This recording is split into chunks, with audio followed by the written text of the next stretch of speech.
চলতি বছর সিলেট থেকে ৩৯,৮০০ হজযাত্রী পবিত্র হজ পালনের জন্য সৌদি আরব গমন করবেন। বিমান বাংলাদেশ সিলেটের প্রায় শতভাগ যাত্রীকে সিলেট থেকে সরাসরি ৫টি ফ্লাইটে মক্কা মদিনায় পৌঁছে দেবে বলে জানা গেছে। এদিকে বাড়ি ভাড়া সংক্রান্ত কিছু জটিলতার কারণে সিলেটের ৩ শতাধিক হজযাত্রীর ভোগান্তিতে পড়ার শঙ্কা দেখা দিয়েছে। তবে সংশ্লিষ্টরা জানিয়েছেন সৌদি আরবে বাড়ি ভাড়া জটিলতা দ্রুতই সমাধান হয়ে যাবে। সিলেট থেকে রিপোর্ট করছেন আমাদের বিশেষ প্রতিনিধি আব্দুল মালিক জাকা, ক্যামেরায় ছিলেন শামীম হোসেন।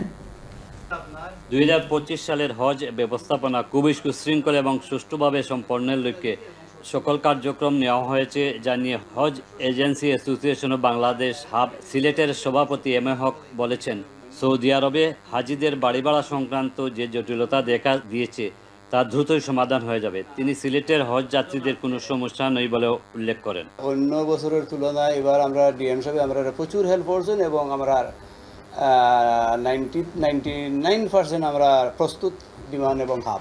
আমাদের সামান্য কিছু সংখ্যক শুনছি যে এখন পর্যন্ত হয় নাই, কিন্তু ওই যে সময়টা এখনো বাড়ছে না, এটা বাড়া হওয়া যাইতো না। এটা হয়েছে কি আপনারা তারা যেহেতু বন্ধ করার কথা আছিল 2 দিন আগে, এখনো নেট বন্ধ করে নাই সৌদি আরবর, তাহলে এই 2-1 দিনের ভিতরে আমাদের ওইগুলা সমাধান হয়েছে। বিমান বাংলাদেশ এয়ারলাইন্স সিলেটের শতভাগ যাত্রীকেই ওসমানী বিমানবন্দর থেকে সরাসরি ফ্লাইটে সৌদি আরব নিয়ে যাবে।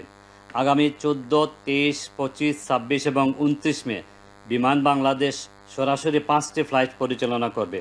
হজ যাত্রীবাহী প্রথম ফ্লাইট যাবে মদিনায় এবং বাকি 4টি ফ্লাইট যাবে জেদ্দায়। সিলেট থেকে এই বছর সরাসরি সিলেট জেদ্দা এবং সিলেট মদিনা 14 তারিখ একটা ফ্লাইট যাবে, বাকি 4টা ফ্লাইট সিলেট থেকে সরাসরি জেদ্দা যাবে। সেটা হলো 23 তারিখ, 25 তারিখ, 27 তারিখ, 29 তারিখ। আর প্রথম ফ্লাইট সিলেট থেকে উদ্বোধন হবে 14 মে, যেটা সিলেট থেকে সরাসরি মদিনায় যাবে 420 জন হজযাত্রীকে নিয়ে।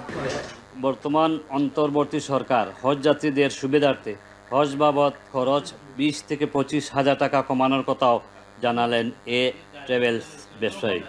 ধন্যবাদ জানাতে চাই বর্তমান ধর্ম উপদেষ্টা মহোদয়কে, যিনি বিগত বছরের টিকিটের প্রাইস যেটা 1,96,500 টাকা ছিল, এবার তার প্রায় 20-25 হাজার টাকা টিকিটের মূল্য কমার কারণে এখানে হাজিদের জন্য একটু সহজ হয়েছে। সৌদি সরকার কর্তৃক বাংলাদেশের জন্য নির্ধারিত 1,27,800 জন কোটার বিপরীতে এবছর হজে যাওয়ার জন্য রেজিস্ট্রেশন করেছেন 87,100 জন। বিমান ভাড়া বৃদ্ধি ও অন্যান্য খরচ বেড়ে যাওয়ায় যাত্রী সংখ্যা হ্রাসের অন্যতম কারণ বলে সংশ্লিষ্টজন মনে করছেন। আব্দুল মালিক জাকা, চ্যানেল এস নিউজ, সিলেট।